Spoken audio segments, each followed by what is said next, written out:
तो hi guys, सबने good morning और राधे राधे। और आज मैं बनाવું છું ગવાર બટેકાનું શાક, કેમ કે અમારા ઋત્વાબેનને હિતિક્ષાબેનને બંનેને બહુ પસંદ છે ગવાર બટેકાનું શાક। તો બંનેને તમે સ્કૂલ મેલીને આવી ના ધોઈને દિયાબત્તી કરી, કેમ કે અત્યારે ચાલે છે દશામાના વ્રત।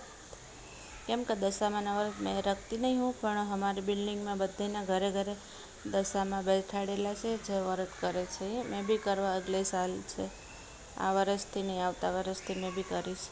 મને બી શોખ છે દશામાના વ્રત કરવાના, ઓર કરવું બી જોઈએ જિંદગીમાં। બીજું આપણી પાસે છે હું, ભગવાનનું નામ વર્ષમાં એકવાર તો દશામાના વ્રત આવે છે, તો મારી બી ઈચ્છા છે કે મેં બી કરી દશામાના વ્રત।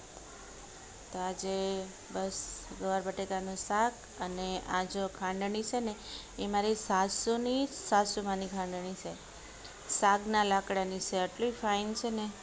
તમે અંદર કાંદા ક્રશ કરવા હોય ને તો એ પણ થઈ જાય, લસણ, ધાણા જીરું, આખું ધાણું અને અદરક કાંઈ બી તમારે ક્રશ કરવું હોય ને તો ફટાફટ ક્રશ થઈ જાય। મને તો મિક્સર કરતાં આ બી સારું છે, મને તો આ જ ગમે છે। મિક્સર મેં ઓછું યુઝ કરું, વધુ મેં ખાંડણી જ તે યુઝ કરું, કેમ કે ફટાફટ એમાં ખંડાઈ જાય છે। અને મેં ગવાર બટેકાનો મસાલો કરીને રેડી કરી દીધો। અમે ઋત્વાબેન આવી જવાના છે હમણાં 12 વાગે, ત્યાં સુધીમાં અમે રસોઈ કરીને રેડી રાખું।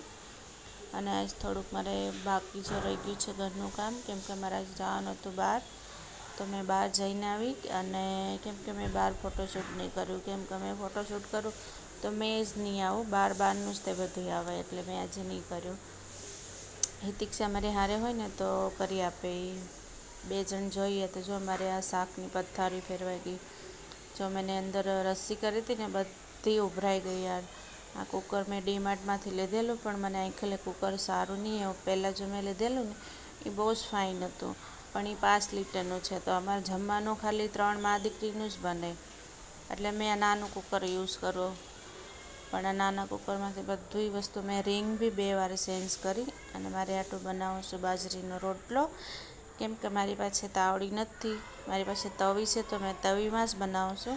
મેં તાવડી લીધી હતી એવું નથી, નહીં મારી સાસુમાં હતા તો એમને તાવડીમાં જ જુવારના રોટલા કરતા હતા, એટલે તાવડી હતી, પણ તાવડી ફૂટી ગઈ પછી મેં લીધી નથી, કેમ કે બાજરીનો રોટલો મારા ઘરે ઓછો બને। મને કોઈ વાર ઈચ્છા હોય રસોઈનું શાક ગુવારવાળું બને ને તો જ મેં મારી હાટું બાજરીનો રોટલો બનાવું, અને મને ભાવે તો કોઈ વાર મેં બનાવું એટલે મેં તાવડીમાં મારી હાટું બનાવી લઉં। અમારી હિતિક્ષા ઋત્વા હાટી તો ઘઉંની રોટી જ બનાવવી પડે, તો એ બંને હાટું મેં ઘઉંની રોટી બનાવી, મારી હાટું બાજરીનો।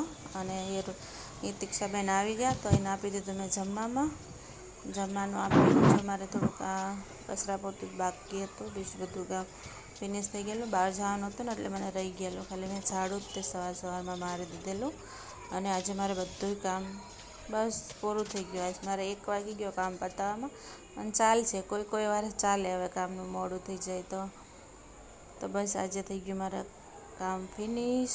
और ब्लॉग में आपको मैं कैसे दिख रही हूँ, कैसे लग रही हूँ, कोई चेंज करना है तो आप मुझे कमेंट करके बता सकते हो कि दीदी ऐसे करो, तो मुझे भी पता चलेगा। मैं भी आप सबको देख के ही सीख रही हूँ, और सब सीख के आगे बढ़ते हैं। और बस आप सबकी दुआ, आप सबकी आशीर्वाद, मुझे भी मौका मिले आप सबकी तरह मैं करूँ। और बस थैंक यू, बाय बाय।